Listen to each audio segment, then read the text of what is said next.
High court নির্দেশ জারি করার পর দক্ষিণ দিনাজপুরের জেলা ক্রীড়া সংস্থা দপ্তরে তালা ঝুলিয়েছেন ওই জেলার জেলাশাসক দুর্গাদাস গোস্বামী। একই সঙ্গে ওই সংস্থার ব্যাংক অ্যাকাউন্টও সিজ করেন জেলাশাসক। সোমবার হাইকোর্টে বিচারপতি দীপঙ্কর দত্তের এজলাসে শুনানি শুরু হলে জেলাশাসকের এই কাজের জন্য মঙ্গলবার সাপ্লিমেন্টারি এফিডেভিট জমা দেওয়ার নির্দেশ দেন বিচারপতি। একই সঙ্গে সুবিচার পেতে আশাবাদী জেলা ক্রীড়া সংস্থাগুলি। আজকে আমাদের কেস 41 নম্বর আইটেমে ছিল, কিন্তু আজকে আমাদের কেস ওঠেনি। আমরা আমাদের অ্যাডভোকেট মারফত জানতে পারলাম যে আমাদের কেসটা কালকে শুনানি হবে। আজকে শুধুমাত্র দক্ষিণ দিনাজপুর ডিএসের কেসটাই উঠেছে আর কি। আমাদের ডিএসএ নিয়মমাফিক চলে। আমাদের ডিএসএ ইলেকশনের মাধ্যমে আমরা ক্ষমতায় এসেছি। তার আগে আমরা এইভাবে ডিএসএর ডিসলভটা আমরা মেনে নিতে পারছি না। আমাদের ডিএসএ মেনে নিতে পারছে না। আমাদের এজিএম এর মারফত আমরা সিদ্ধান্তে এসেছি যে আমরা এর বিরুদ্ধে আদালতের দ্বারস্থ হব এবং সেই অনুপাতে আমরা দ্বারস্থ হয়েছি।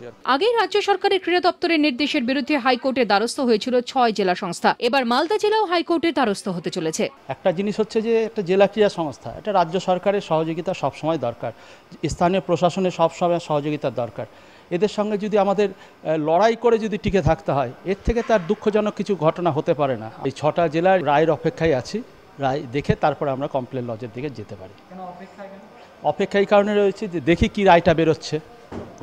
কারণ হচ্ছে যে একটা তো রায় বেরোবেই, হয় পক্ষে যাবে না বিপক্ষে যাবে। এটা দেখেই আমরা আমাদের এই কর্মপন্থাটা ঠিক করব। আমরা যে মামলা লড়বো এটা আমাদের ঠিক হয়ে গেছে, আমাদের সদস্যদের মধ্যে ঠিক হয়ে গেছে।